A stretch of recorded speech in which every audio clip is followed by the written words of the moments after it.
పెట్టబోచున్నాం. మరి ఎన్ని ఒడిదుడుకులు వచ్చినా, ఎన్ని ఇబ్బందులు వచ్చినా, ఎన్ని శ్రమలు వచ్చినా, ఎన్ని కష్టాలు వచ్చినా, నాగటి మీద చేయి వేసినా తండ్రి ముందుకే వెళ్ళటకు సహాయం చేయండి ప్రభా. వెనుకకు చూచువాడు నా రాజ్యానికి పాత్రుడు కాదన్నావు ప్రభా. అవును ప్రభా, మా ప్రియులు కానీ మేము కానీ ఎవరము కూడా వెనక్కి చూడకుండా ముందుకు సాగుటకు కూడా శక్తిని బలమును మీరు అనుగ్రహింపచేస్తారమ్మని వేడుకుంటున్నాం. ముఖ్యంగా ఆ దినము తండ్రి 25వ తారీఖు నా తండ్రి మేము ఒక దినమును ఏర్పాటు చేసుకున్నాము, కానీ ఇది యెహోవా ఏర్పాటు చేసిన దినము కనుక ప్రభా ప్రతిదీ కూడా మీ చిత్తమే ప్రభా. మా చిత్తం అంటూ ఏమీ లేదు ప్రభా. ఏ సమయానికి ఏది జరగాలనేది కూడా మీ చిత్తమై ఉంటున్నది కనుక ఆ రోజు నా తండ్రి వాతావరణాన్ని అనుకూలపరచండి. వర్షం లేక తండ్రి మరి చక్కటి వాతావరణం మీరు అనుగ్రహింపచేయండి. పొడి వాతావరణాన్ని అనుగ్రహింపచేయండి ప్రభా. నా తండ్రి ఆధీనంలోకి తీసుకోమని వేడుకుంటున్నాం. అలాగే సౌండ్ సిస్టమ్ కూడా తండ్రి మరి యంత్ర శబ్దం ద్వారా ఎన్నిటువంటి వారు కూడా మీరు జ్ఞాపకం చేసుకోనండి. మరి సౌండ్ సిస్టమ్ ఎలా కంట్రోల్ చేయాలని కూడా మీరు బిడ్డలకు జ్ఞానం దయచేయండి ప్రభా. మరి తండ్రి కరెంటు విషయంలో కూడా మేము ప్రార్థిస్తున్నాం ప్రభా. ఆటంకం రాకుండా మీరే తండ్రి కరెంటుని తండ్రి ప్రోగ్రాం అయిపోయిన వరకు చక్కగా ఉంచమని వేడుకుంటున్నాం. మరి పాంప్లెన్స్ ద్వారా ఎంతమందిని మేము ఆహ్వానించామో తండ్రి వారందరి హృదయాలు మీరు ప్రేరేపించిన అతన్ని మా మధ్యకు నడిపించండి ప్రభా. వారందరి హృదయాలు ఎరిగిన దేవుడవు నీవు కనుక తండ్రి అందరితో దైవజన్యం ద్వారా ఏ మాటలైతే వినిపించాలని ఇష్టపడుతున్నారో ప్రభా అందరికీ అవసరమయ్యే ఆత్మీయ ఆహారాన్ని వారికి విరిచి వడ్డించమని వేడుకుంటున్నాం ప్రభా. దైవజనుడు కూడా ఎంతగానో సిద్ధపడుతూ వస్తుంటున్నాడు ప్రభా. ఆయనను కూడా క్షేమంగా మా మధ్యకు తీసుకొని రమ్మని వేడుకుంటున్నాం. ఆయన మాకు అందిస్తున్న వాక్యాన్ని తండ్రి మా ప్రియులు రాబోతున్న వారందరూ కూడా శ్రద్ధగా విని మా బ్రతుకులు తండ్రి చక్కగా మలుచుకున్నట్లు కూడా సహాయం చేస్తూ రమ్మని వేడుకుంటున్నాం. ముఖ్యంగా మా సంఘం అంతా కూడా తండ్రి గుప్పిలు విప్పి ఇవ్వగలిగినట్లు కూడా సహాయం చేయండి. వారందరూ కూడా రాబోతున్న పరిశుద్ధులకు ఆతిథ్యం ఇవ్వాలని తలాకొక పని స్వీకరించినారు ప్రభా. అది సనగక గొనగక ప్రేమతో అవి చేయగలిగినట్లు కూడా వారికి మంచి మనస్సు దయచేయండి. మరి వాటి ద్వారా వారు పొందుకోబోయే ప్రతిఫలంను కూడా మీరు దీవించండి, ఆశీర్వదించండి ప్రభా. శరీర సంబంధమైన ఆహారాన్ని ప్రిపరేషన్ చేయటం కూడా బిడ్డలకు తండ్రి సహాయం చేయండి. మరి వంట వండుతున్న వారు కూడా మీ యొక్క సహాయాన్ని అనుగ్రహింపచేస్తున్నామని వేడుకుంటున్నాం. మరి చక్కగా తండ్రి ఆతిథ్యం కూడా వారు ఇవ్వగలిగినట్లు కూడా కృప చూపించండి. సంఘం అంతా కూడా తండ్రి రాబోతున్న వారికి ఒక మాదిరికరమైన జీవితాన్ని మేము కనపరిచినట్లు కూడా సహాయం చేయండి ప్రభా. అందరినీ ప్రేమ చేత నా తండ్రి పరామర్శించుటకు, నా తండ్రి పలకరించుటకు, ఆతిథ్యం ఇచ్చుటకు మా బిడ్డలందరికీ మీరు నేర్పిస్తూ రమ్మని వేడుకుంటున్నాం. ముఖ్యంగా ఈ సమయం తండ్రి వాక్యపు సమయం కనుక తండ్రి కొద్ది సమయం తండ్రి పరిశుద్ధ గ్రంథంలోని మాటలు మేము ధ్యానిస్తుండగా బిడ్డల చేత మీరు మాట్లాడుతురమ్మని వేడుకుంటున్నాం. వారికి వెనగల చెవులు గ్రహించి మనసును అనుగ్రహింపచేస్తురమ్మని నిలబడి మాట్లాడబోతున్న నన్ను కూడా మరుగుపరచండి. నా నోటికి మీ మాటలు అందించండి. మీ పరిశుద్ధాత్మని యొక్క సహాయం చేత నేను మాట్లాడి కూడా కృప చూపిస్తురమ్మని ఈ వాక్యం తండ్రి వీరికి ఆశీర్వదకరంగా నీ నామానికి మహిమకరంగా ఉన్నట్లు కృప చూపిస్తురమ్మని మా రక్షకుని మీ ప్రియకుమార క్రీస్తు వారి పరిశుద్ధ నామమున ఈ ప్రార్థన మీకు సమర్పిస్తున్నాం మా కన్న తండ్రి, ఆమేన్. మరొకసారి మీ అందరికి కూడా ప్రభు అయిన యేసునామమున మనం వందనాలు చెల్లిస్తున్నానండి. మరి మనం ఆలోచించినట్లయితే ఈరోజు ఆశ అనే సబ్జెక్ట్ మీద మనం ముందుకు వెళ్దామండి కదా. అయితే తరాల్లో మనం గమనించినట్లయితే తరానికి ఒకరుగా భక్తులు కనపడుతూ ఉన్నారు కదా. మరి నోవాహు తరంలో ఎవరున్నారండి భక్తులు? నోవాహు ఒక్కడే కనపడుతున్నాడు, అవునా? లోతు ఒకడే కనపడుతున్నాడు, అబ్రహాము ఒకడే కనపడుతున్నాడు. తరాలను బట్టి చూస్తే తరానికి ఒకరుగా భక్తులుగా కనపడుతున్నారు, తరానికి ఒకరు దేవుని కోసం బ్రతికేటువంటి వారుగా కనపడుతున్నారు. కానీ సంఘం అంతటిలో నాకు దేవుడంటే ఆశండి అన్న వాళ్ళు ఒక్కరైనా ఉన్నారా? సంఘాలు ఎన్నో ఉన్నాయి కదా, సంఘాలు ఎన్నో ఉన్నాయి. ఆ సంఘాలన్నిటిలో నాకు దేవుడంటే చాలా ఆశ అండి అన్నవారు ఒక్కరైనా ఉన్నారా? దేవుడంటే ఇష్టం అంటారు, ఆశ అని అంటారు. కానీ ఆశ అంటే ఏం చేయాలి? సమస్తాన్ని దేవుని కోసము వెచ్చించాలి. సమయమైనా, ప్రాణమైనా, డబ్బైనా, ఏదైనా సరే దేవుని తర్వాతే అని అన్నట్టుగా బ్రతకాలన్నమాట. అయితే మనం గమనించినట్లయితే దేవుని మీద ఆశ కలిగి ఉండండి అని ఈరోజు వాక్యంలో దేవుడు మనకు తెలియజేస్తున్నాడు. కానీ మనుషులందరూ కూడా దేవుని మీద ఆశ కంటే లోకం మీద ఆశ ఎక్కువగా పెట్టుకొని ఉన్నారండి. లోకంలో డబ్బు మీద ఆశ కలిగి ఉన్నటువంటి వారు కొంతమంది అయితే, బంగారం మీద ఆశ కలిగినటువంటి వారు కొంతమంది అయితే, పేరు మీద ఆశ కలిగినటువంటి వారు కొంతమంది అయితే, ఇంకా పరపతి మీద ఆశ కలిగినటువంటి వారు కొంతమంది అయితే, ఉద్యోగం మీద ఆశ కలిగిన, అంటే ఇలా మనుషులందరికీ ఎలాంటి ఆశలు అంట? రకరకాల ఆశలు ఉన్నాయి. కానీ దేవుడు అంటే నాకు చాలా ఆశ అండి అన్నటువంటి వారు ఒక్కరు కూడా మనకు కనబడరండి. ఎందుకంటే దేవుని మీద ఎంతమందికి ఆశ ఉందని ఇక్కడ ఎవరైనా అడిగామనుకోండి, మీ అందరిని అడుగుతున్న దేవుని మీద మీకు ఎంత ఆశ చెప్పండి? చెప్పలేం కదా. దేవుడు అంటే ఇష్టం అంతే, అంత ఆశ అయితే ఏం లేదు, అంత కోరిక అయితే మాకు లేదు. కానీ దేవుడు అంటే ఇష్టం అన్నట్టుగా మనము చూసుకుంటాం. కానీ దేవుని పని చేస్తున్న వారిలో కూడా ఎలా ఉన్నారంటే నేడు సమాజము స్వార్థముతో కనిపిస్తుంది. దైవ సేవకులు అనేటువంటి వారే, దేవుని పని చేస్తున్నటువంటి వారే కూడా ఎలా ఉన్నారంట స్వార్థంతో ఉన్నటువంటి వారు కనిపిస్తున్నారు, ధనాపేక్షకులుగా వారు కనపడుతున్నారు కదా. దేవుని కోసం బ్రతకాలి, చావైనా బ్రతకని అనేటువంటి వారు ఒక్కరు కూడా మనకు కనపడడం అయితే లేదు. కానీ ఇక్కడ బైబిల్ ఏం చెప్తుంటే దేవునికైతే నీ మీద ఎంత ఆశ ఉంది తెలుసా? నీవైతే దేవుని మీద ఆశ పెట్టుకోలేదు, కానీ నీవైతే దేవుని వైపు తిరగలేదు, కానీ నీవైతే దేవుని గురించి ఆలోచించలేదు, కానీ ఆయన అయితే నీ గురించి ఆలోచన చేసి జగత్తు పునాది వేయబడక మునిపే నీవు పాపములో నశించకూడదు, నువ్వు నరకానికి వెళ్ళకూడదని తన కుమారుని ఆయన సిద్ధపరిచేట్టుగా మనం చూస్తున్నామండి. ఎంత ఆశ అండి దేవునికి నీ మీద. ఈరోజు నా బిడ్డ మారుతుందేమో, రేపు నా బిడ్డ మారుతుందేమో, మరో సంవత్సరం నా బిడ్డ మారుతుందేమని దేవుడు దీర్ఘశాంతముతో నీ ఎడల ఆశ కలిగి నీకు అవకాశం ఇస్తున్నాడండి. ఏముందని నీలో ఆయన నీ మీద అంత ఆశ పెట్టుకుంటున్నాడు? మనమే ఆయన వల్ల బ్రతుకుతున్నాం, అవునా? మనమే, ఆయన లేకుండా మనం బ్రతకగలమా? మనం పీలుస్తున్న గాలి ఆయన ఇచ్చింది, మనం తింటున్న ఆహారం ఆయన ఇచ్చింది, మనం అనుభవిస్తున్న ఆరోగ్యం ఆయన ఇస్తుంది. అంటే సమస్తము ఆయన మీద ఆధారపడుతున్నాం, మనమే ఆయన మీద ఆశ పెట్టుకోలేదు. కానీ దేవుడైతే నీ మీద నా మీద ఎందుకో అంత ఆశ పెట్టుకొని ఉన్నాడు. ఎందుకండి? ఆలోచన చేశారు ఎప్పుడైనా? దేవుడు నా మీద ఎందుకు ఎంత ఆశ పెట్టుకొని ఉన్నాడు? నేనైతే దేవుని మీద ఎంత ఆశ పెట్టుకొని లేదే, మళ్ళీ బ్రతికేదేమో సమస్తము దేవుని మీదనే అనుకొని బ్రతుకుతున్నాను, కానీ నాకు ఇటువంటి ఆసక్తి ఏమీ లేదే. కానీ ఆయనకెందుకు నా మీద ఇంత ఆశ? నేనైతే డబ్బని పరిగెడుతున్నాను, బంగారాన్ని పరిగెడుతున్నాను, ఉద్యోగమని పరిగెడుతున్నాను, పేరు ప్రఖ్యాతుల కోసం పరిగెడుతున్నాను, పరపతి కోసం పరిగెడుతున్నాను కదా. వీటన్నిటి కోసం మనుషులు ఆశ కలిగి పరిగెడుతున్నారు. కానీ దేవుని కోసం ఆశ కలిగి పరిగెత్తి వచ్చేటువంటి వారు ఎవరైనా ఉన్నారా? దేవుని కోసం ఆశ కలిగి బ్రతికేటువంటి వారు ఎవరైనా ఉన్నారా? దేవుణ్ణే ఆధారం చేసుకునేటువంటి వారు ఎవరైనా ఉన్నారా? దేవుడే నా సర్వస్వం అన్నటువంటి వారు ఎవరైనా ఉన్నారంటే ఒక్కరు కూడా మనకు కనపడరండి, ఒక్కడు కూడా కనపడరు. అయితే దేవుడు ఈరోజు మాట్లాడుతున్నాడు. అమ్మ, నీ మీద నేను ఎంత ఆశ పెట్టుకున్నానో తెలుసా? అయ్యా, నీ మీద నేను ఎంత ఆశ పెట్టుకున్నానో తెలుసా? నువ్వు నా కోసం బ్రతకాలి, నా కోసం జీవించాలి, నా గూర్చిన ఆలోచనలు నీలో ఉండాలని దేవుడు ఆశిస్తున్నాడండి. కానీ ఈరోజు అలాంటి ఆలోచనలు లేవనే దేవుడు బాధపడుతున్నాడు. ఒక్కసారి మనం గమనించినట్టు చూడండి, నువ్వు ఆశపడాల్సింది దేవుని కోసము, పరలోకం కోసం అనే దేవుడు ఇక్కడ మనకు తెలియచేస్తున్నాడు. కీర్తన గ్రంథం 130వ కీర్తన ఇశ్రాయేలు జనాంగంతో మరి దేవుడు ఒక మాట చెప్తున్నాడు చూడండి. ఇశ్రాయేలు జనాంగంతో 130వ కీర్తనలు 130వ కీర్తన 7వ వచనం. ఇశ్రాయేలు యెహోవా మీద ఆశ పెట్టుకొను. ఏమంటాడు ఇక్కడ? ఇశ్రాయేలు యెహోవా మీద ఆశ పెట్టుకొను. ఎవరికి చెప్తున్నాడు ఈ మాట? ఇశ్రాయేలు జనాంగానికి.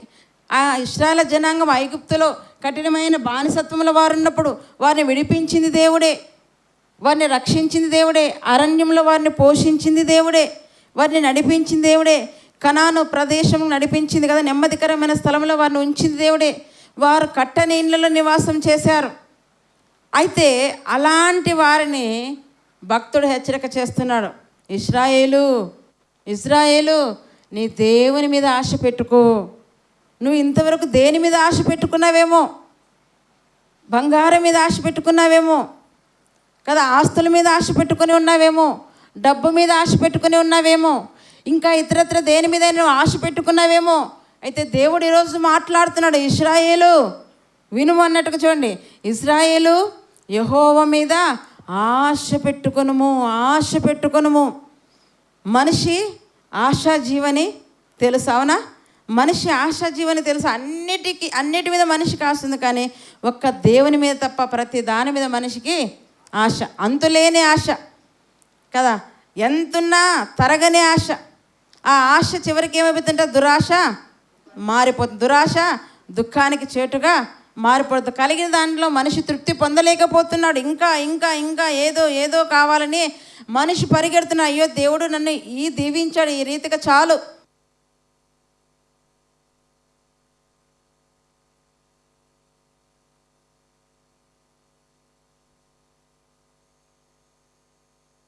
చాలు ప్రభా నీ కృప అన్నట్టుగా ఎవరైనా ఉంటున్నారా?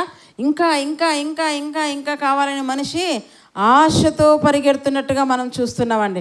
అయితే ఇక్కడ దేవుడు చెప్తున్నాడు కదా, ఏమంటాడంట, ఇశ్రాయేలు యెహోవా మీద ఆశ పెట్టుకొనుము, యెహోవా యొద్ద కృప దొరుకును. ఎందుకు ఇశ్రాయేలు యెహోవా మీద ఆశ పెట్టుకొని అంటున్నాడంటే, యెహోవా యొద్ద ఏం దొరుకుతుందండి? కృప దొరుకుతుంది. కృప. మనిషి ఈనాడు బ్రతుకుతున్నాడంటే దేనివల్ల బ్రతుకుతున్నాడండి? దేవుని యొక్క కృప వల్లనే. మనం రక్షింపబడ్డామంటే ఎలా రక్షింపబడ్డాం? దేవుని యొక్క కృప వల్లనే. మీరు విశ్వాసం ద్వారానే కృపచేతనే రక్షింపబడ్డారని ఎఫెసీ 2:8 చెప్తున్నాడు. ఎలా రక్షింపబడ్డాం? మనం కృప ద్వారానే రక్షింపబడ్డాం. మనం బ్రతికామంటే కృప ద్వారానే బ్రతికాం. కనుక దేవుని కృప ఎలాంటిదంటే ఆకాశము కంటే ఉన్నతమైనది. దేవుని కృప ఎంత ఉందంట? ఆకాశము కంటే ఉన్నతమైనది. అంత గొప్ప కృప నువ్వు పొందుకోవాలంటే ఏం చేయాలంటే నీ దేవుని మీద ఆశ కలిగి నీ ఉండాలి. ఆశ పెట్టుకో దేవుని మీద. చాలా మటుకు మనుషుల మీద ఆశ పెట్టుకుంటాం కదా, ఏదో సహాయం చేస్తారో ఏదో ఇస్తారనుకుంటారు. కానీ మనుషులు ఆశ చూపినట్టే చూపి మోసము చేస్తారు. కానీ నీ దేవుడు అలా మోసము చేయడు. నీ దేవుడు అన్యాయస్తుడు కాదు. సర్వశక్తుడు అన్యాయం చేయట అసంభవం అనే యోబు గ్రంథంలో చెప్తున్నాడు. ఆయన నీకు న్యాయమే చేస్తాడు, నీకు ప్రేమనే పంచుతాడు, నీకు కృపనే అనుగ్రహిస్తాడు. కనుక ఎవరి మీద నువ్వు ఆశ పెట్టుకోవాలని చెప్తున్నాడు ఇక్కడ భక్తుడు. ఇశ్రాయేలు యెహోవా మీద ఆశ పెట్టుకొనుము, యెహోవా యొద్ద కృప దొరుకును అంటున్నాడు. ఏది దొరుకుతుందంటండి? కృప దొరుకును. అందుకే భక్తుడు ఒక మాట అంటాడు చూడండి, కీర్తన 40 కీర్తనకు వచ్చేద్దాం. భక్తుల జీవితాలు, భక్తుల ఆలోచనలు మనం ఆలోచించినట్లయితే 42వ కీర్తన వారు చూడండి దేని మీద ఆశ కలిగి ఉన్నారు అని మనం ఆలోచన చేసినట్లయితే 42వ కీర్తన 1వ వచనం, దుప్పి నీటి వాగుల కొరకు ఆశపడినట్లు దేవా నీ కొరకు నా ప్రాణం ఆశపడుచున్నదన్నే. ఎవరు చెప్తున్నారు ఈ మాటలు? కొరాహు కుమారులండి. ఎవరు రాస్తున్నారు ఈ మాటలు? కొరాహు కుమారులు రాస్తున్నారు. దుప్పి నీటి వాగుల కొరకు ఆశిస్తుందంట. అరణ్యంలో దుప్పి జీవిస్తున్నప్పుడు ఎక్కడో కొన్ని కిలోమీటర్ల దూరంలో నీటి ఉంటే ఆ నీరు వాసన బట్టే దుప్పి పరిగెడుతుందంటండి. పలానా చోట నీరుందని కొన్ని కిలోమీటర్లను అది పరిగెత్తుకుంటూ వెళ్ళి నీటిని త్రాగుతుందండి. ఆ రీతిగా ఈ భక్తుడు చెప్తున్నాడు, దుప్పి నీటి వాగుల కొరకు ఆశపడినట్లు దేవా నీ కొరకు నా ప్రాణం ఆశపడుచున్నదయ్యా. మన ప్రాణం ఎప్పుడైనా ఆశపడిందా దేవుని కొరకు? దేవుని మందిరానికి వెళ్ళాలి సకాలంలోనే ఆశపడిందా? దేవుని మాటలు వినాలని మన ప్రాణం ఎప్పుడైనా ఆశపడిందా? మన ప్రాణం దేని మీద ఆశ పెట్టుకుంటే చెప్పండి? ఏమి తిందామా, ఏమి తాగుదామా, ఏమి ధరించుకుందామా కదా, సుఖపడదామా, చక్కగా నిద్రపోదామా, వీటి మీదనే మన ప్రాణం ఆశ పెట్టుకుంటుంది. అవునా? వీటి మీదనే కదా. కానీ దేవుని మీద మన ప్రాణం ఆశ పెట్టుకుని ఉందా? కానీ భక్తులు చెప్తున్నారు, ఎలా ఏం చెప్తున్నారంట, వారి ప్రాణమంతా కూడా దేవా దేవా దేవా నీవే నీవే అనుక్షణము దేవుణ్ణి ధ్యానిస్తూ దేవుని ఆలోచనలో వారు ఉంటున్నారండి. ఒక క్షణం, ఒక సమయం, ఒక గంట, ఒక రోజు కూడా వాళ్ళు వృధా చేసుకోలేదు. అందుకే ఇక్కడ చెప్తున్నాడు, దుప్పి నీటి వాగుల కొరకై ఆశపడినట్లు దేవా నీ కొరకు నా ప్రాణము ఆశపడుచున్నది. నా ప్రాణము దేవుని కొరకు ఏంటుకుంటుందంట, తృష్ణగొనుచున్నది. ఎప్పుడు దేవుని మందిరానికి వెళ్ళాలా, ఎప్పుడు దేవుని మాటలు వినాలా, ఎప్పుడు నేను ఈ లోకాన్ని విడిచి ఆ దేవుని చూడాలా. మన ప్రాణం ఎప్పుడైనా తృష్ణగొనిందా? మహా ఎండాకాలం అయితే దాహం కోసం తృష్ణగా ఉంటుంది. ఎన్ని కిలోమీటర్లు నడిచానో ఎవరైనా చల్ల నీళ్ళు ఇస్తారని మన ప్రాణము తృష్ణగొనుచున్నది. కానీ దేవుని విషయంలో ఎప్పుడైనా ఇలాంటి తృష్ణ నువ్వు కొన్నావా? ఇలాంటి ఆశ నువ్వు కలిగి ఉన్నావా? ఆయన అంటున్నాడు ఎంత చక్కగా చూడండి, నా ప్రాణము దేవుని కొరకు తృష్ణ కొనుచున్నది. ఎప్పుడు నేను దేవుని చూడాలా, ఎప్పుడు దేవుని వాక్యాన్ని చదవాలా, ఎప్పుడు దేవుని సన్నిధిలో నేను ధ్యానించాలా, ఎప్పుడు నేను ప్రార్థన చేసుకోవాలని వారి ప్రాణం ఏం చేస్తుందంటండి, తృష్ణ కొనుచున్నదంటండి. మన ప్రాణం ఎలా ఉంది? ఈరోజు ఒకసారి మనం పరీక్షించుకుందాం. మన ప్రాణం ఎలా ఉంది?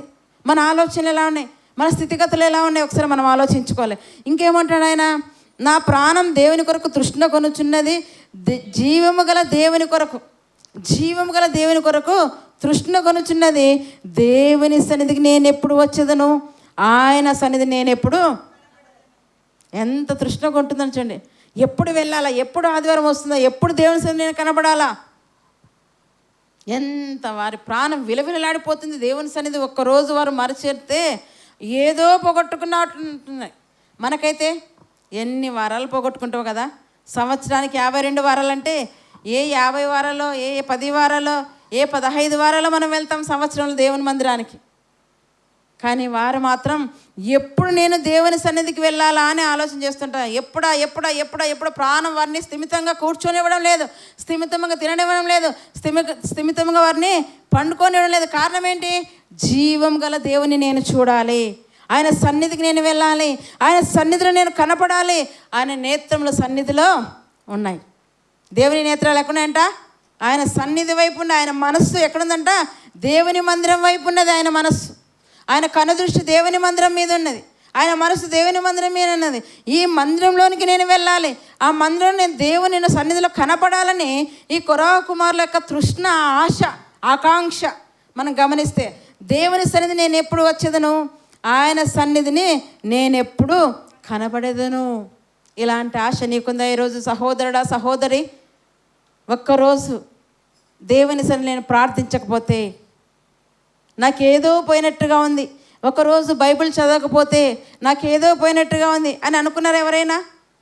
పోనీ ఈరోజు ప్రభుదినం బైబిల్ ఎంతమంది చదివారండి? 2, 4, 5, పెద్ద 6 మంది. నేను ప్రతి వారం చెప్తుంటాను, నాకు బైబిల్ చదవకపోతే కోపం అండి. ప్రార్థన ఏమో చేస్తాం, ప్రార్థన అంటే నువ్వు దేవునితో మాట్లాడుతున్నావు అంతే. బైబిల్ చదవడం అంటే దేవుడు నీతో మాట్లాడాలి కదా. ఆయన నీతో మాట్లాడుతున్నాడు అంటే, ఆయన మాట్లాడుతా అంటే నువ్వు నిర్లక్ష్యం చేస్తున్నావు. నీవేమో ప్రార్థన చేస్తుంటే నీ మనవులన్నీ వినిపించేస్తావు, కానీ ఆయన మాట్లాడేది కూడా నువ్వు వినాలి కదా. ఆయన మాట్లాడేది నువ్వు వినాలంటే ఏం చేయాలి? బైబిల్ చదవాలండి. బైబిల్ చదివితేనే ఆయన మనస్సు ఏమిటో నీకు అర్థమవుతుంది. ప్రార్థన చేస్తే నీకు ఆయన మనస్సు అర్థం కాదు. మరి దావీదు దేవుని ఇష్టానుసారుడు ఎప్పుడయ్యాడంట? దావీదు దేవుని ఇష్టానుసారుడు ఎప్పుడయ్యాడు? దివారాత్రులు ఆయన వాక్యాన్ని ధ్యానించాడు కనుక ఆయన మనస్సులోనికి వెళ్ళిపోయాడు. ఆయన హృదయంలో యొక్క ఉద్దేశాలన్నీ కూడా దావీదు నెరవేరుస్తున్నాడంట. దేవుని యొక్క మనస్సులో ఉన్న ఉద్దేశాలు ఎలా తెలిసాయి? ఎదుటి వ్యక్తి, ఇప్పుడు మీరున్నారండి, మీ మనస్సులో ఏం ఉద్దేశిస్తున్నారో నాకైతే తెలీదు, మీ మనస్సులో ఏం ఆలోచిస్తున్నారో నాకైతే తెలీదు. కానీ నాకు తెలియాలంటే ఏం చేయాలి? మీతో ఎక్కువగా సమయం నేను గడపాలి, అవునా? మీతో ఎక్కువగా సమయం గడిపితే గంటలు, రోజులు, దినాలు, క్షణాలు మీతో గడిపాను అనుకోండి, టక్కున మీరు ఏం ఆలోచిస్తున్నారో నాకు తెలిసిపోతుంది, నా మనసులో ఏముందో మీకు తెలిసిపోతుంది. కానీ మనం గడపకపోతే ఎలా తెలుస్తుంది? దావీదు గారు తెలుసుకోగలిగారంటే కారణం ఏంటంటే దివారాత్రులు ఆయన కూడా ధ్యానించండి. ధర్మశాస్త్రం దివారాత్రులు ధ్యానించాడు కనుకనే దేవుని యొక్క మనస్సులోనికి వెళ్ళిపోయాడు. ఆయన ఉద్దేశాలు ఏమైనా ఉన్నాయో, ఆయన ఆలోచనలు ఏమై ఉన్నాయో ఆయన తెలుసుకోగలిగాడు. అందుకే దేవుడే సాక్ష్యం ఇస్తున్నాడు. ఒక నరుని గురించి దేవుడు సాక్ష్యం ఇస్తున్నాడు. అపోస్తుల కార్యం చూడండి, 13వ అధ్యాయం. అపోస్తుల కార్యములు 13వ అధ్యాయము చూడండి. అపోస్తుల కార్యములు 13వ అధ్యాయం 22వ వచనం. తర్వాత అతనిని తొలగించి దావీదును వారికి రాజుగా ఏర్పరచెను. చదుదాం.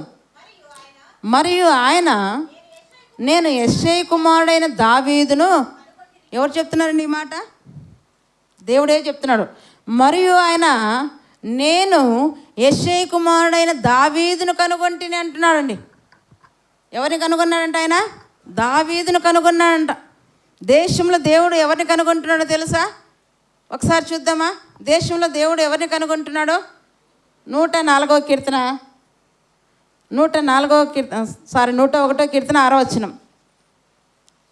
101వ కీర్తన 6వ వచనం. 101వ కీర్తన 6వ వచనం.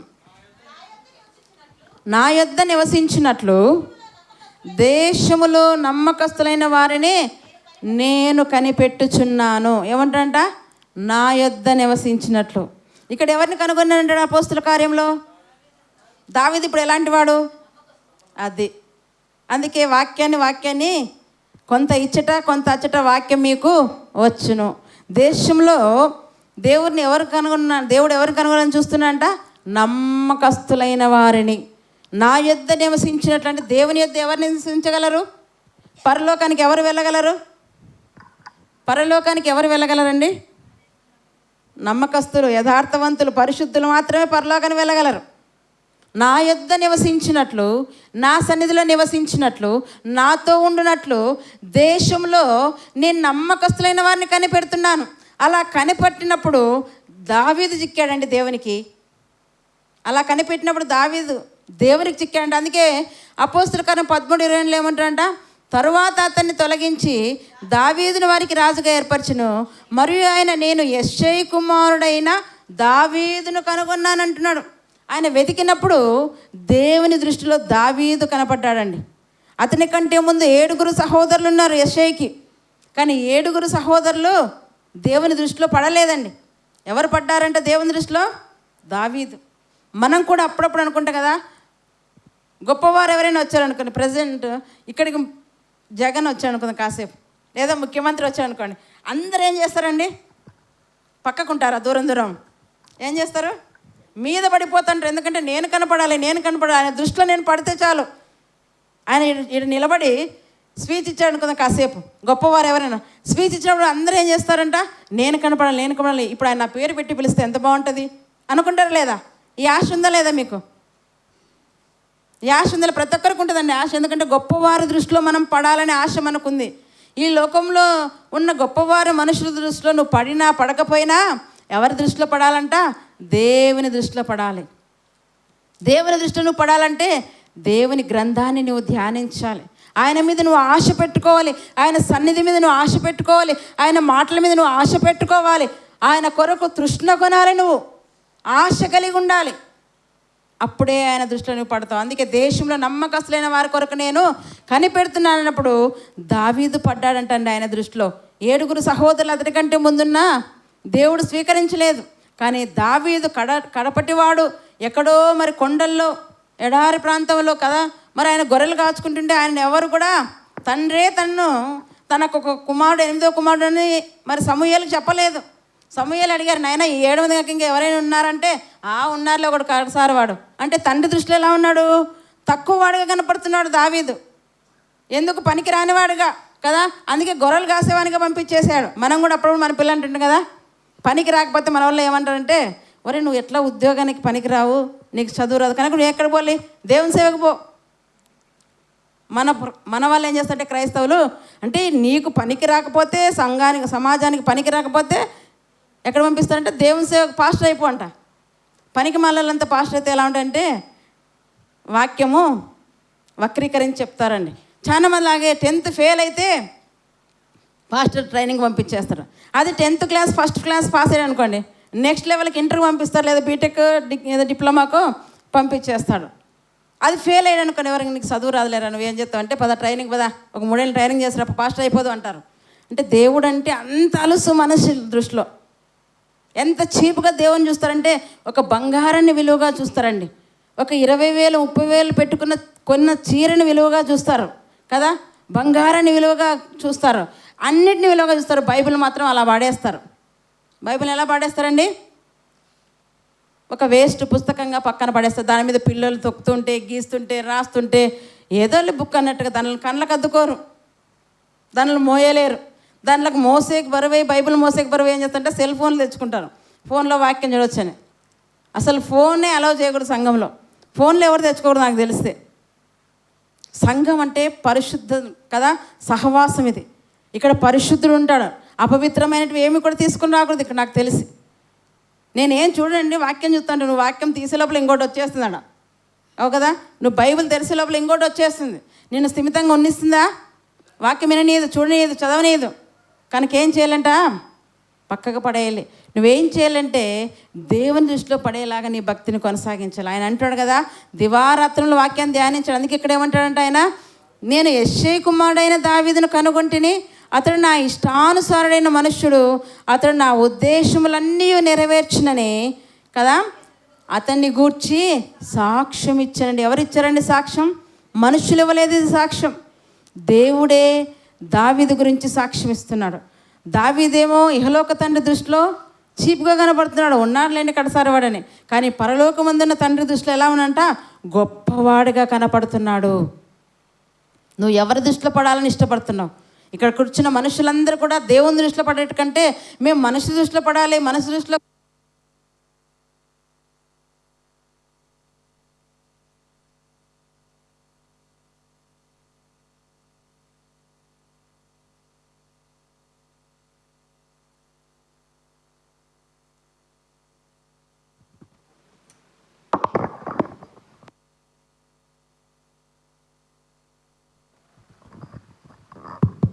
మనుషుల దృష్టిలో కనపడాలని అందరూ ఏం చేస్తారంట, తాపత్రయపడుతున్నా. కానీ నన్ను దేవుడు చూస్తున్నాడా, నేను చేసే పనులు దేవుడు చూస్తున్నాడా, నేను మాట్లాడే విధానం దేవుడు చూస్తున్నాడా కదా, నేను చదువుతడం, ప్రార్థించడం, లేదా ప్రేమ చూపడం, పురికొల్పడం, ఇవన్నీ దేవుడు చూస్తున్నాడని ఎవరు అనుకోవడం లేదు.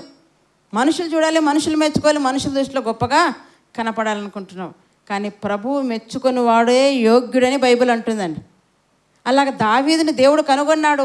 మరి దావీదు గురించి ఏమైనా సాక్ష్యం ఇస్తుందంటే, అతడు నా ఇష్టానుసారుడైన మనుష్యుడు, నా ఉద్దేశాలన్నీ కూడా నెరవేర్చేవాడంటే, దేవుని ఉద్దేశాలు నెరవేరుస్తున్నాడంటే దావీదు గారు.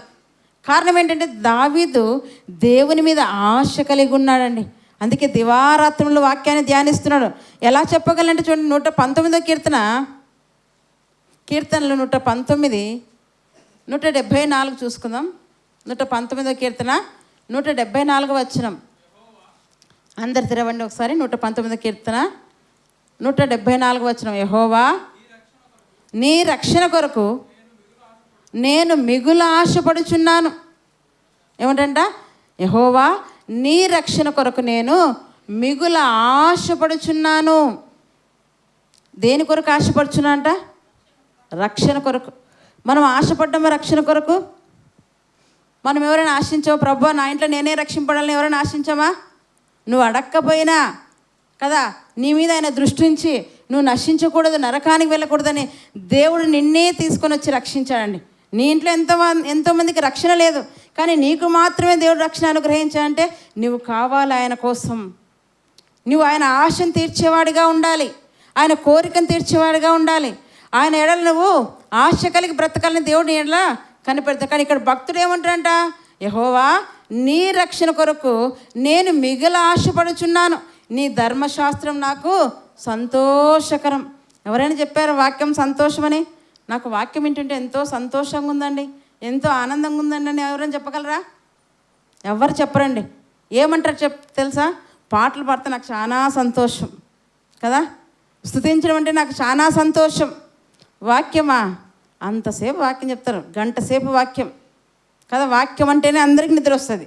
పాటల వరకు బాగానే ఉంటారు, స్తుతించే వరకు బాగానే ఉంటారు, ప్రార్థించే వరకు బాగానే ఉంటారు. కానీ వాక్యం అనగానే అందరికీ తూగు వస్తుంటుందండి, ప్రతి ఒక్కరికి. ఎందుకంటే ఆశ లేదు, వాక్యం మీద వారికి ఏం లేదంట, ఆశ లేదు, ఆసక్తి లేదు. భక్తుడు ఏమంటాడంట, నీ రక్షణ కొరకు నేను మిగులు ఆశపడుచున్నానయ్యా, మిగులు ఆశపడుచున్నాను, నీ ధర్మశాస్త్రం నాకు సంతోషాన్ని ఇస్తుంది. చెప్పగలం మనం ధైర్యంగా, నీ వాక్యాన్ని నాకు సంతోషం ఇస్తుందని. ఈరోజు ఇలా వాక్యం రాత్రి వరకు కంటిన్యూషన్ అన్నాను అనుకోండి, పోనీ 5 గంటల వరకు వాక్యం చెప్తాను అనుకోండి, ఉంటారా ఇక్కడ ఎవరైనా? ఎందుకు? ఆశ లేదు. 1 గంట అనుకుందాం, కాసేపు 1 గంట వరకు కూడా ఉండలేము, టైం చూస్తూ ఉంటాం. ఇప్పటికే నుసులుతుంటాం కదా, అటు ఇటు నిద్రపోయే వాళ్ళు, గురకలు పెట్టేవాళ్ళు కదా, ఇటు అటు చూసేవాళ్ళు. దేవుని సన్నిధిలో ఎంతో భయభక్తుల్లో మీరు కూర్చోవాలి, దేవుని మాటలు శ్రద్ధగా వినాలి, ఆసక్తి కనపరచాలి. ఆయన అంటున్నాడు ఏమంటంట, యెహోవా నీ రక్షణ కొరకు నేను మిగులు ఆశపడుచున్నాను, నీ ధర్మశాస్త్రం నాకు సంతోషకరం అంటాడు. 74వ వచనం కూడా చూసుకుందాం. ఇదే 119వ కీర్తన 74వ వచనం.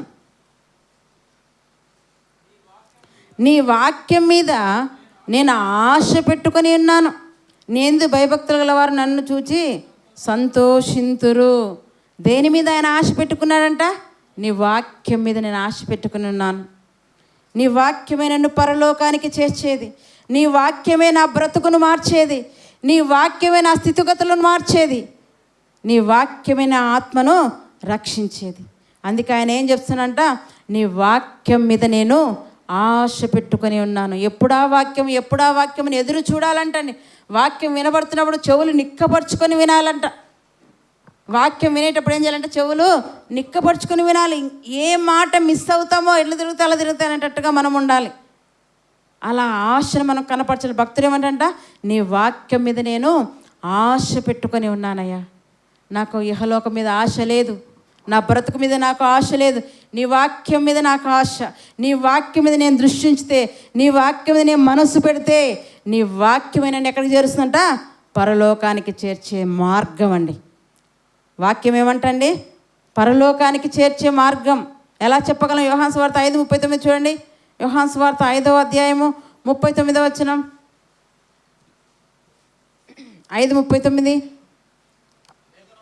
లేఖనముల యందు మీకు నిత్య జీవము కలదు. ఏమంటండి?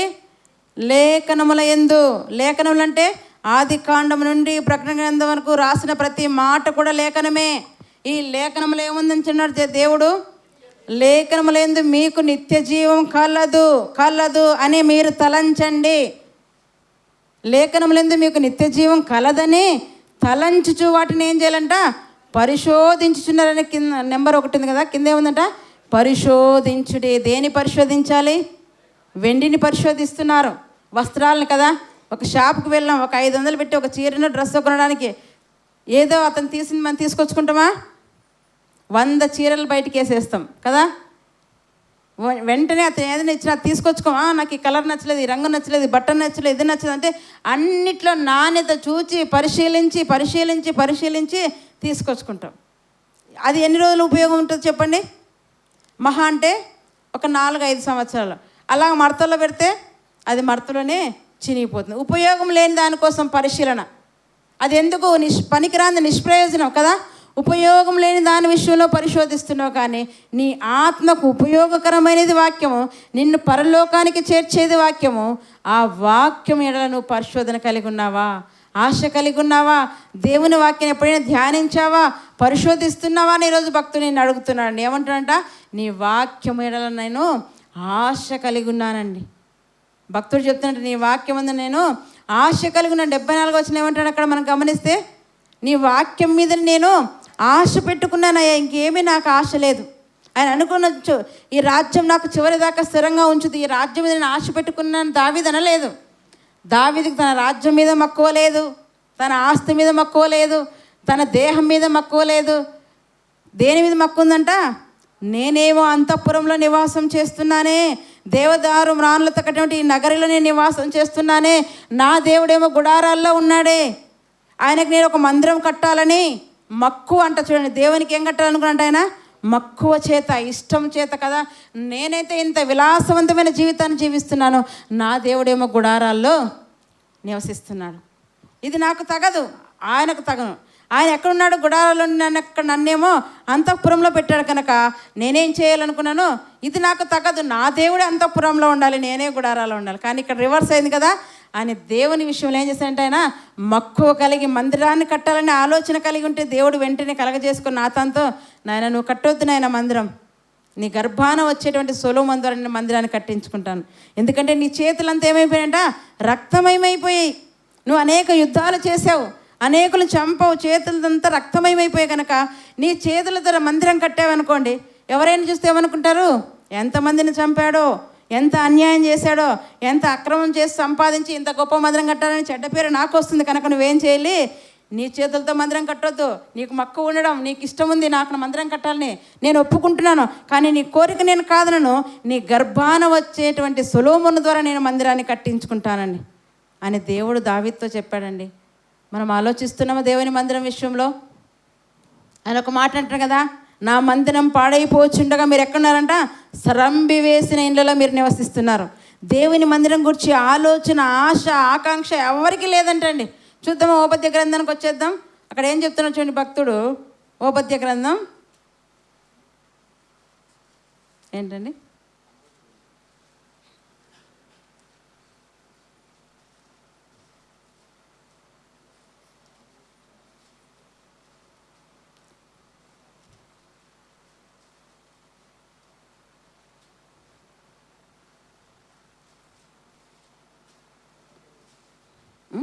హగ్గై గ్రంథం 1వ అధ్యాయం పేజ్ నెంబర్ 774 అండి. పేజ్ నెంబర్ 774, 1వ అధ్యాయము 2వ వచనం. సమయం ఇంకా రాలేదు, యెహోవా మందిరం కట్టించుటకు సమయం ఇంకా రాలేదని ఈ జనులు చెప్పుచున్నారే. ఏమంటండి ఇక్కడ? మందిరం కట్టాలి అనుకునేవారు లేరంట. మందిరం కట్టకి ఇంకా సమయం ఉందిలేండి, ఏంటికి ఇప్పుడే తొందర, ముందు మన ఇల్లు కట్టుకుందాం కదా, మందిరం పనులు కదా ఇంకా చూసుకుందా, సమయం ఉందిలే అని నిర్లక్ష్యంగా ఉన్నారు. అందుకే ఇక్కడ దేవుడు మాట్లాడుతున్నాడు. సైన్యములకు అధిపతి యెహోవా ఆజ్ఞ ఇచ్చినది ఏమనగా, అక్కడ ఏమిటంట, ఆయన ఆజ్ఞ ఇచ్చింది ఏమనగా, ప్రజలు ఎలా ఉన్నారంట, సమయం ఇంకా రాలేదు, యెహోవా మందిరమును కట్టించడానికి సమయం ఇంకా రాలేదని జనులు చెప్పుచున్నారే. అందుకు యెహోవాకు ప్రత్యక్షమై ప్రవక్త హగ్గై ద్వారా సెలవిచ్చింది ఏమనగా, ఈ మందిరము పాడై ఉండగా మీరు సరంబి వేసిన ఇండ్లలో నివసించుటకు ఇది సమయమా. ఏమి పాడైందంట? ఆనాడు అక్కడ మందిరం పాడైంది, కానీ ప్రజలు ఏం చేస్తున్నారంట, సరంబి వేసిన ఇండ్లలో నివసిస్తున్నారు.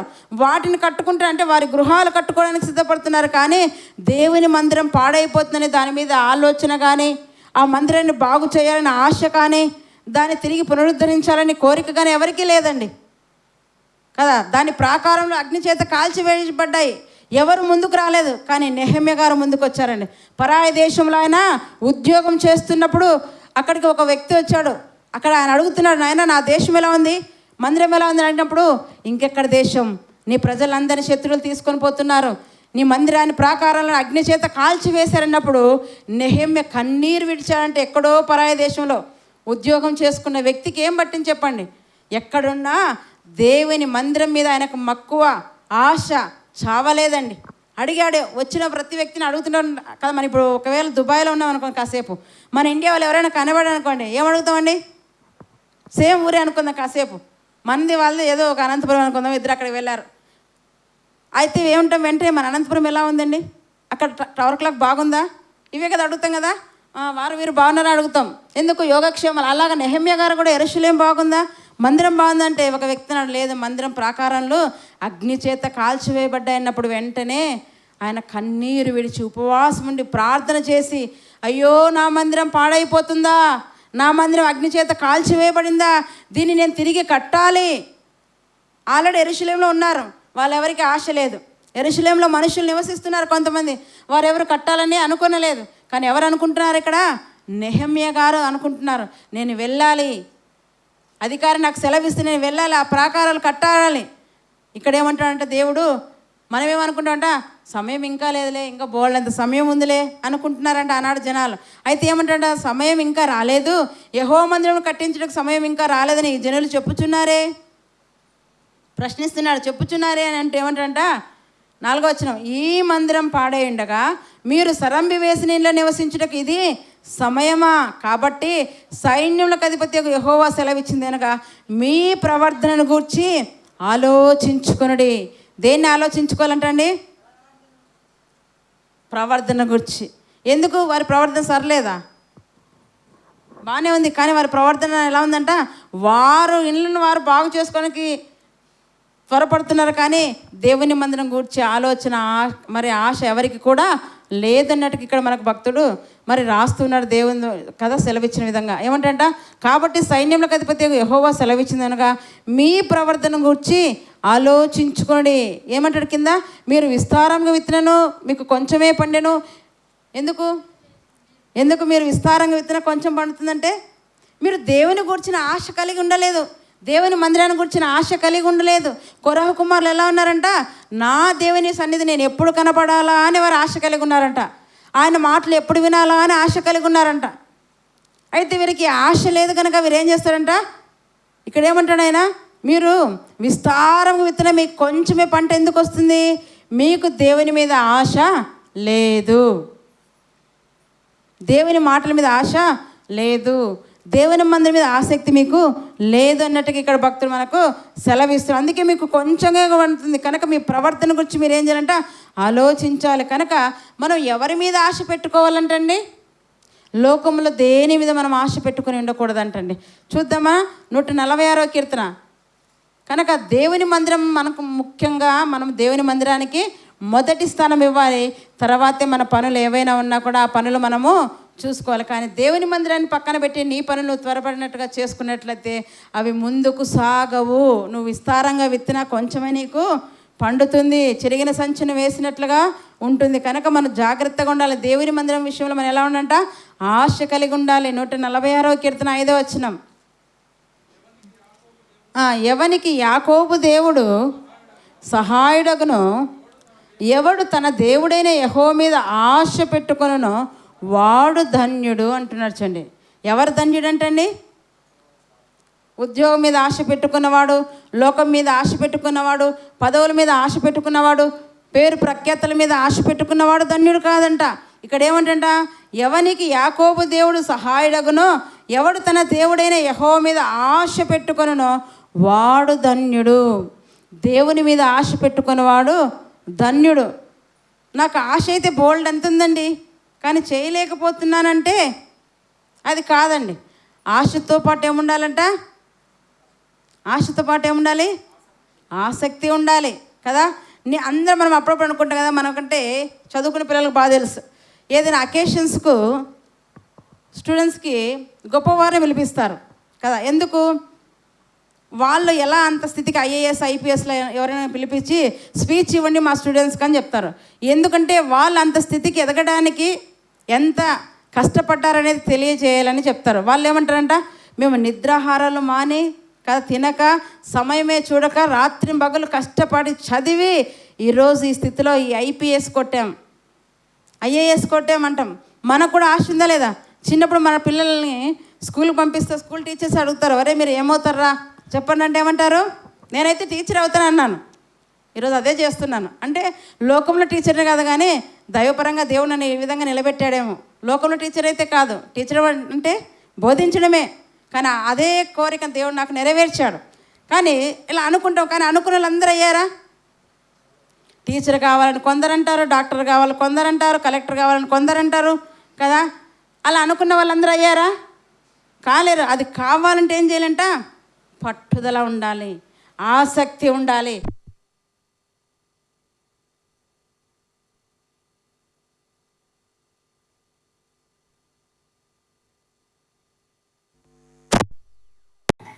అనుకున్నది మనం సాధించాలంటే ఏం చేయాలంట, అన్నిటినీ వదులుకోవాలి. అవునా కదా? వారు ఊరిని అంత గొప్ప స్థితికి ఎవరు కూడా ఎదిగిండారంటే, ఈరోజు భక్తులు అనుకుంటాం మనం కదా. ఈరోజు భక్తులు అంత గొప్పగా ఎలా ఎదిగారంటే, వారు కుటుంబాన్ని వదిలేసుకున్నారు, మరి భార్య బిడ్డలు వదిలేసుకున్నారు. అంటే ఉన్నారు కానీ వాళ్ళ మీద ఎక్కువ వారి మీద ఆధారపడలేదు. ఎవరి మీద ఆధారపడ్డారంటే దేవుని మీద ఆధారపడ్డారు, దేవుని మీద ఆశ పెట్టుకుని ఉన్నారు, దేవుని వైపు వారు చూస్తున్నారండి. హనోకు మనకు తెలుసు, దేవునితో నడిచి వెళ్ళాడండి. ఎప్పుడు ఆయన నడిచి వెళ్ళండి చూడండి, ఆదికాండం ఒకసారి మనం గమనించినట్లయితే 300 సంవత్సరంలో ఆయన దేవుని గురించి తెలుసుకున్న 5వ అధ్యాయం, ఆదికాండం 5వ అధ్యాయము 21 నుంచి మనం చూసుకుందాం. హానోకు 65 ఏండ్లు బ్రతికి మెతూషెలను కనెను. హనోకు మెతూషెలను కనిన తర్వాత 300 ఏండ్లు దేవునితో నడుచుచు కుమారులను కుమార్తెలను కనెను. ఎన్ని ఏండ్లు అంటండి? 65 ఏండ్లప్పుడు దేవుని గురించి తెలుసుకున్నాడు. 65 ఏండ్లప్పుడు ఎవరు పుట్టారంట? హనోకు 60 ఏండ్లు బ్రతికి మెతూషెలను కనెను. 60 ఏళ్ళు బ్రతికేవంట మెతూషెలను కనెను. అయితే హనోకు మెతూషెలను కనిన తర్వాత ఏంటంట, 300 ఏండ్లు ఏం చేశాడంట, దేవునితో నడిచాడంటండి. ఎలా నడిచాడు? కుటుంబాన్ని గాలికి వదిలేసి కదా, బిడ్డలను గాలికి వదిలేసి నడిచాడా? దేవునితో నడుస్తూ ఏం చేస్తున్నంట, కుమారులను కుమార్తెలను కన్నేను.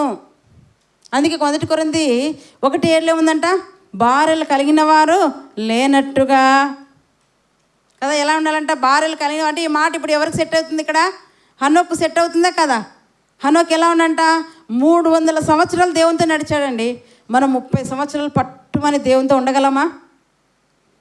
చాలామంది రక్షణ ఆరంభిస్తున్నారు కానీ కొనసాగించలేక మధ్యలో వెనక్కి వెళ్ళిపోయి పూజలు చేసేటువంటి వారు ఎంతోమంది ఉన్నారండి.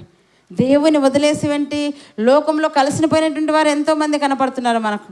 కానీ ఈ విశ్వాసాన్ని కదా చివరి దాకా కొనసాగించాలంటే నువ్వు ఎవరి మీద ఆశ పెట్టుకోవాలంట? దేవుని మీద ఆశ పెట్టుకోవాలి. దేవుని మాటల మీద నువ్వు ఆశ పెట్టుకోవాలి. ఈయన 300 సంవత్సరాలు నడిచాడంట దేవునితో. 1 సంవత్సరం 2 సంవత్సరాలు కాదండి, 300 సంవత్సరాలు దేవునితో నడిచాడంటే ఎంత ఆశ హనోకుకుందో మీరు ఒకసారి ఆలోచించాలి. 1 కొరింథీ చూసినట్లయితే 7వ అధ్యాయం చూసుకుందాం. కొరింథీయులకు రాసిన మొదటి పత్రిక 7వ అధ్యాయం 24వ వచనం చదవండి. సహోదరులారా 29వ వచనం అన్న, సహోదరులారా నేను చెప్పినదేమనగా కాలం సంకుచితమైనది కనుక ఇక మీదట భార్యలు కలిగిన వారు భార్యలు లేనట్టును వదిలేయమని చెప్పలేదు అక్కడ దేవుడు కదా. ఇదే అదని అనుకుని మన వాళ్ళని చేస్తుంటే దేవుడు చెప్పేశాడు వదిలేయండి, కుటుంబాలను వదిలేయండి, భార్యలు వదిలేయండి, బిడ్డలు వదిలేయని చెప్పలేదు అక్కడ దేవుడు. ఉండాలి. వారికంటే ఎక్కువ ఎవరిని ప్రేమించాలంట? దేవుణ్ణి, దేవుని కార్యాలను, దేవుని సంఘాన్ని నువ్వు ప్రేమించాలి. వాటి మీద నువ్వు ఆశ కలిగిన. అందుకేమంటంట కాలం సంకుచితమైనది. అదే అంటే ఏంటంటే దేవుడు కాలాన్ని కుదించేశాడండి. దేవుడు కాలాన్ని కుదించేశాడు. తక్కువైపోయింది, సంకుచితమైపోయింది. అర్థమవుతుందా? మేము నిన్నే అనుకున్నాం, మొన్ననే కదా నవంబర్ 1 అయింది, అప్పుడే ఈరోజు ఎంత 17th. అంటే 17 రోజులు ఎంత ఫాస్ట్గా గడిచిపోయాయంటే తగ్గించేశాడంట దేవుడు. మత్తయి 24 ఒక మాట ఉంది, తాను ఏర్పరచుకున్న వారి నిమిత్తమైన దినములను తక్కువ చేస్తానని దాని మాట. ఇక్కడ మనం గమనిస్తే అదే మాట మనకు కనపడుతుంది. కాలం సంకుచితమైనది కనుక ఇక మీదట భార్యలు కలిగిన వారు భార్యలు లేనట్లును, ఏడ్చువారు ఏడవనట్లును, సంతోషపడేవారు సంతోషపడినట్లును, కొన్నువారు తాము కొన్నది తమది కానట్టును ఈ లోకం అనుభవించేవారు ఎలా అంట? అమితముగా అనుభవించాలి. ఎట్లంటని అన్ని ఇచ్చారులని అన్నీ అనుభవించుకుంటుంటే ఏమైపోతాము? దేవుణ్ణి మరచి మందులం అయిపోతాం. ఇచ్చాడు దేవానికి స్తోత్రం, కానీ దాన్ని ఏం చేయకూడదు, అమితముగానే అనుభవించాలి. అబ్రహాంకి ఏమి ఇచ్చాడు దేవుడు? కనాను దేశాన్ని ఇచ్చాడండి. అబ్రహాంకి ఏమి ఇచ్చాడు? కనాను దేశాన్ని ఇచ్చాడు. కానీ అన్ని అపార్ట్మెంట్లు కట్టి బాడగలకి ఇచ్చి రెస్ట్ తీసుకోలేదు. ఏం చేశాడు ఆయన? ఒకవేళ అలా కట్టుకున్నా అప్పుడు ఏమైపోతుంది? దేవునికి ఆయనకు మధ్య అవి అడ్డు వచ్చేస్తాయి. ఇచ్చాడు అంతే, ఉంది, నాకు ఒక దేశం ఉంది అంతే. దాని మీద ఎక్కువగా ఆయన ఆశ పెట్టుకోలేదు, దేవుని మీద ఆశ పెట్టుకొని ఉన్నాడు. అందుకే చివరి దాకా ఆయన దేవుని నిలబడగలిగారండి. మనం ఏదైనా కాస్త కలిగిందా వెంటనే ఏమైపోతాం? మన మనస్సు, మన కదా అన్ని ఆశ అన్నీ ఏమైపోతుంటే దేవుని మీద నుంచి మెల్లగా మన కలిగిన వాని వైపు వెళ్ళిపోతుంటాయి. బంగారు కలిగిందా, డబ్బు కలిగిందా, ఉద్యోగం వచ్చిందా, మెల్లగా ఏమైపోతుంటే మన మనసు దేవుని మీద నుంచి వీటి వైపు త్రిప్పబడుతుంది. అందుకే ఏమంటాడంట, కొన్నివారు తాము కొన్నది తమది కానట్టుగానే ఉండాలంటున్నాడు. ఇక్కడ లోకం అనుభవించేవారు ఎలా ఉన్నాడంట? అమితముగా అనుభవించాలి. అది కూడా మన మేలు కొరకే చెప్పాడు. నువ్వు మితముగా అనుభవించావు అనుకోండి కదా, ఏమైపోతుంది? లెక్క చెప్పాలి. ధనవంతుడు ఏం చేశాడంట? బహుగా సుఖపడ్డాడండి. లూకాసు వార్త 16 ధనవంతుడు ఎలా సుఖపడ్డాడంట? బహుగా సుఖపడ్డాడు. ఆ కాలంలో ధనవంతుడికి ఏసీ ఉందా?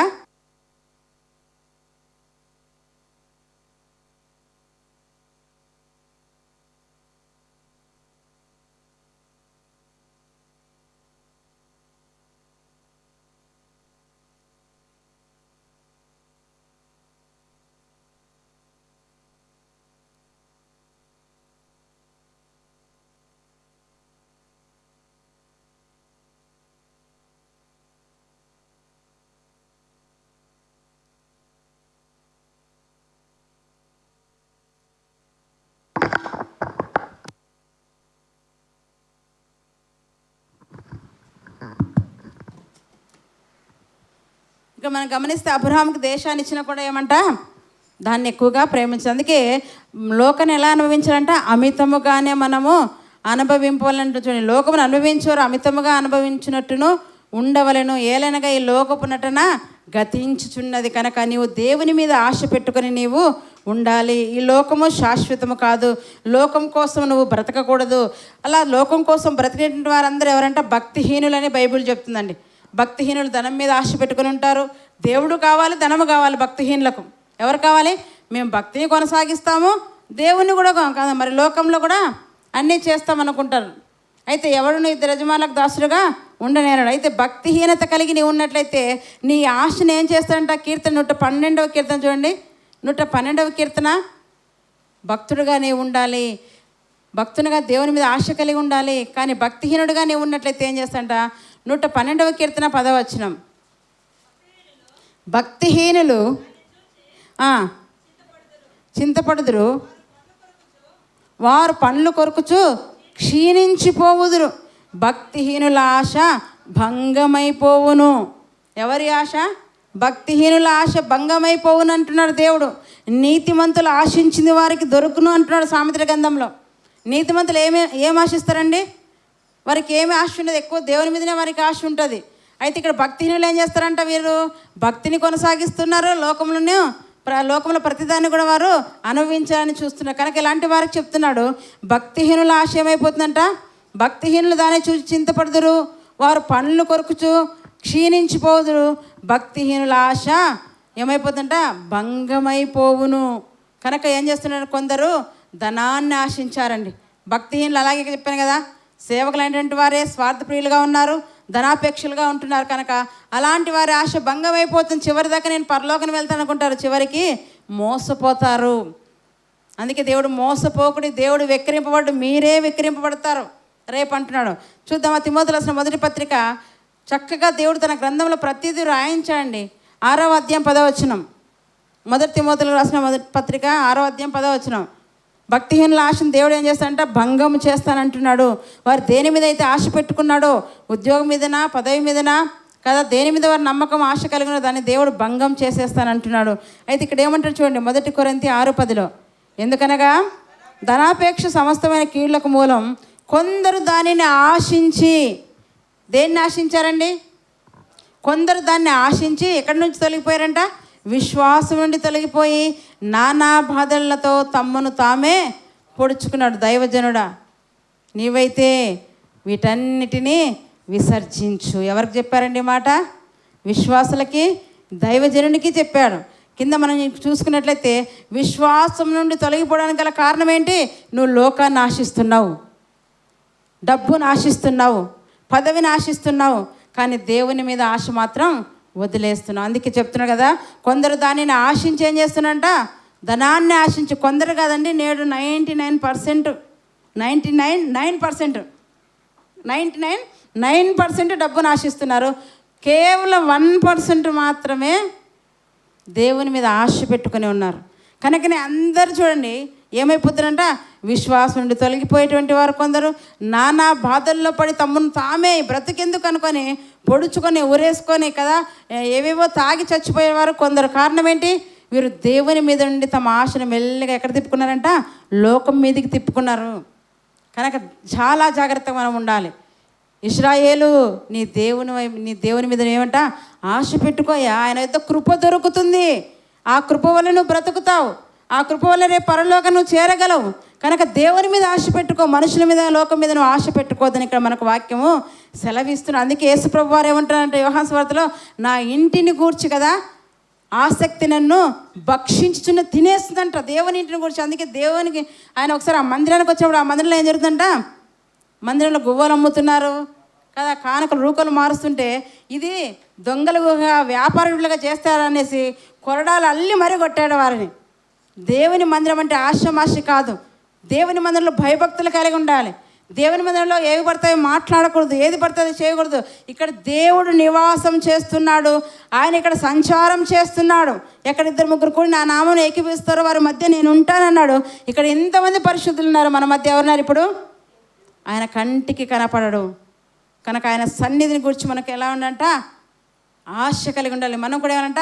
దేవా నీ సన్నిధిని గురించి నేను కూడా ఏమంట? ఆశ కలిగి ఉంటాక నాకు సహాయం చేయి. అది నీలో ఉంది. ఇప్పుడు నేను ఇక్కడ కింద కూర్చున్నాను, బాబుని లేపాలంటే ఏం కావాలి? శక్తి కావాలి. ఇటు నుంచి నేను లేపుతున్నప్పుడు అతను లేవాలంటే ఏం కావాలి? శక్తి కావాలంటే ఇద్దరు, నేను లేపాలన్నా నా శక్తి ఉపయోగిస్తున్నా, తను లేవాలన్నా తన శక్తి. ఇప్పుడు ఇద్దరు కలిస్తేనే మనిషి లేవగలడు. పోనీ నేను ఎంత లేపినా ఆ మనిషి లేడనుకో, అందులో ఏం లేదు. పాప దేవుడేమో మిమ్మల్ని బాగు చేయాలి, పరలోకం చేయాలని ఆయనకి ఎంతో ఆశ.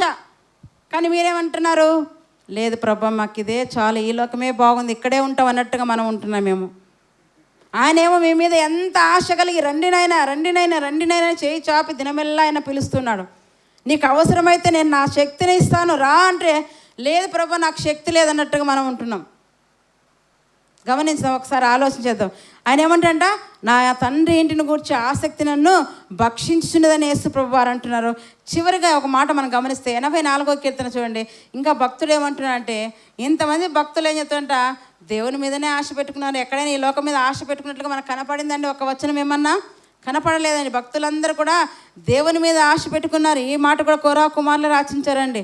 84వ కీర్తన 2వ వచనం, యెహోవా మందిరావరణంలో చూడవలనని నా ప్రాణం ఎంతో ఆశపడుచున్నది, అది సొమ్మసిల్లుచున్నదండి. జీవం గల దేవుని దర్శించుటకు నా హృదయమును నా శరీరమును ఆనందముతో కేకలు వేయించున్నదంట. ఇక్కడేమంటున్నారు ఆయన? కోరా కుమారులు ఏమంటున్నారు ఇక్కడ? యెహోవా మందిరావరణములను చూడవలనని. ఆ రోజు మందిరంలోకి అలవ లేదు, ఉందా? ప్రత్యక్ష గుడారంలోకి అలవ లేదు. ఎంతసేపు నా ఆవరణం అంటే బయట ఉండాల్సిందే. ఆ మందిర ఆవరణాన్ని చూడాలనే వారికి అంత ఆశ ఉంటే, మనం మందిరంలోకి వచ్చాం, మనమే మందిరం అయి ఉన్నాం, మనకి ఇంకెంత ఆశ ఉండాలి? ఒకసారి ఆలోచించండి. దేవుడు ఏమంటాడు? మీరే మందిరం అంటున్నాడు. మనల్ని ఒక్కొక్కరికి ఏం చేశాడంటే తన ఆలయంగా చేసుకొని ఉన్నాడు. మనలో తన పరిశుద్ధాత్మ నివసిస్తున్నాడు. కానీ మనకు మాత్రం దేవుని మీద ఆశ లేదేమో. ఈరోజు పరీక్షించుకుందాం. ఆయన ఏమంటాడంట, యెహోవా మందిరావరణను చూడవల్లని కదా, యెహోవా మందిరావరణను చూడవల్లని నా ప్రాణం ఎంతో ఆశపడుచున్నదంటండి. ఆయన ప్రాణం ఎంతో ఆశపడుచున్నది. అది ఎలా ఉందంట? సొమ్మసిల్లుచున్నది. వారి ప్రాణం ఏమైపోయిందంట? ఎప్పుడు వెళ్ళాలా, ఎప్పుడు చూడాలా, ఎప్పుడు ఎప్పుడు ఎప్పుడు ఎప్పుడు అని దేవుని మందిర విషయంలో వారి ప్రాణం ఏమైపోతుందంట? సొమ్మసిల్లుచున్నదంట. నీరసం. మన ప్రాణం 1 గంట అవుతుంది, నీరసం వస్తుంది, ఎప్పుడు వదిలేస్తారా, అన్నం తిందామా, ఇంటికి పోదామా, ఇదే మన ఆలోచన. వారి ప్రాణమేమో ఎప్పుడు ఆ మందిరావరణం చూడాలా అని వారి ప్రాణం సొమ్మసిల్లుచున్నదంటండి. వారికి మనకి ఎంత వ్యత్యాసం ఉంది కదా. ఈరోజు పరీక్షించుకుందాం. ఈరోజు నువ్వు ఎవరి మీద ఆశ కలిగి ఉండాలో తీర్మానం చేసుకో. ఈరోజు ప్రభువు చెప్తున్నాడు కదా, నీ దేవుడైన కదా యెహోవా మీద, ఆయన కుమారుడైన క్రీస్తు మీద నువ్వు ఆశ పెట్టుకో. ఆయన వాక్యం మీద నువ్వు ఆశ పెట్టుకో. ఆయన ధర్మశాస్త్రం, ఆయన వాక్యాలు దివారాత్రులు ధ్యానించు. దేవుని మీద ఆశ పెట్టుకున్న వాడే ధన్యుడు. 145లో ఏమంటాడంట? ఇక్కడ ఏమన్నాడంట? యెహోవా మందిరావరణంలో చూడవాలని నా ప్రాణం ఎంతో ఆశపడుచున్నది, సొమ్మసిల్లుచున్నది. జీవం గల దేవుని దర్శించుటకు నా హృదయము నా శరీరము ఆనందముతో కేకలు వేయుచున్నదంటండి. ఎందుకు కేకలు వేస్తుందంటండి? జీవం గల దేవుణ్ణి దర్శించుటకు ఆనందముతో కేకలు వేయుచున్నది. ఇప్పుడు మీరు ఇంటికి వెళ్ళారనుకోండి, ఎవరైనా అడిగారనుకో, ఎక్కడికి వెళ్ళామంటే మందిరానికి వెళ్ళాలండి, నా దేవుని దర్శనం బాగైందని అంటామా? ఎవరంటారు అన్నమాట? నేను చెప్పగలను, మీరే తెలుసుకోవాలి. నేను చెప్పని మీరే తెలుసుకోవాలి. కొంతమంది పలానా చోటికి వెళ్ళొచ్చి ఏం జరిగింది తెలుసా దర్శనం అంటారు. మనం అంటామా? చూసింటే కదా మనం. ఇక్కడేం దేవుడు ఏం కనపడలేదు, వాళ్ళకైతే కనపడతారన్నట్టుగా వాళ్ళు అంటారు, కానీ మనకు కనపడలేదు. హృదయం నిలుపు దేవుని మీద ఖచ్చితంగా నీవు కూడా ఆ మాట చెప్పగలవు. ఇక్కడ అదే నిలిపారు వారు. తమ హృదయం అంట ఆనందంతో కేకలు వేసిన, అబ్బా ఈరోజు నేను మందిరావరణకి వెళ్ళాలి, ఈరోజు విశ్రాంతినము అక్కడ యాజకు నిలబడి మాటలు వినిపిస్తాడు. అందుకే వారు ఆ మాట చెప్తున్నాడంట, జీవం గల దేవుణ్ణి దర్శించుటకు నా హృదయము నా శరీరం ఏమంట ఆనందముతో కేకలు వేస్తుందంటండి. మన శరీరం కేకలు వేస్తుందా? మన శరీరం ఆనందిస్తుందా? దేవునిలో ఆనందించాలి. దేవునిలో ఆనందం తప్ప ఇంకెందులో మనకు ఆనందము ఉండదు. లోకంలో ఉన్న ఆనందాలన్నీ కూడా తాత్కాలికమే, ఆనందిస్తున్నట్టుగా అనిపిస్తుంది, కానీ మళ్ళీ ఏదో కొదవున్నట్టుగా అనిపిస్తుంది. నీకు బోలెంత ధనం దేవుడు ఇచ్చాడనుకో, నీకు ఆనందంగా సంతోషంగా ఉన్నాను అనుకుంటావు, కానీ మళ్ళీ ఏదో లోపం ఉన్నట్టుగా కొదవున్నట్టుగా అనుకుంటావు. అదే దేవునిలోకి వస్తే ఆ ఆనందమే వేరు. అందుకే వారు చెప్తున్న, నా హృదయం నా శరీరం ఆనందంతో కేకలు వేస్తుందని భక్తులు చెప్తున్నారు. కనుక నువ్వు ఎవరి మీద ఆశ పెట్టుకోవాలంటే ఈరోజు 146:5 చివరిగా మనం చూసుకొని ముగించుకుందాం. 146:5 ఎవనికి యాకోబు దేవుడు సహాయుడగునో, ఎవడు కదా, ఎవడు సింగిల్ కదా, ఎవడు తన దేవుడైన యెహోవా మీద ఆశ పెట్టుకునో వాడు ధన్యుడు. ఇక్కడ ఎవరు దేవుని మీద ఆశ పెట్టుకుంటారో వారు మాత్రమే ధన్యులు. దేవుని పక్కన పెట్టి మీరు దేని మీద ఆశ పెట్టుకునే మీరు ధన్యులు కాదు, మీరు పరలోకానికి చేరారు. మీరు దేని మీద ఆశ పెట్టుకోవాలి? దేని మీద గురి కలిగి ఉండాలి? నేను పరలోకం వెళ్ళాలి, నా దేవుని మీద ఆశ పెట్టుకోవాలి, నా దేవుని వాక్యాలు నేను కదా, ప్రేమతో స్వీకరించాలి, ఆశ కలిగి దాన్ని హృదయంలో భద్రపరచుకోవాలని ఉన్నట్లయితే ఖచ్చితంగా నీవు కూడా ధన్యుడివని ఇక్కడ లేఖనము చెప్పేస్తుంది. ఎవడు తన దేవుడైన యెహోవా మీద ఆశ పెట్టుకునో వాడు ధన్యుడు. కనుక నీవు ధన్యుడవు, ధన్యురాలు కావాలంటే ఎవరి మీద ఆశ పెట్టుకోవాలంట? లోకం మీద ఆశ కలిగి ఉండకుండా నువ్వు ఎవరి మీద ఆశ కలిగి ఉన్నట? దేవుని మీద ఆశ కలిగి ఉండాలని ఈరోజు దేవుడు నీతో హెచ్చరిక చేస్తున్నాడు కదా.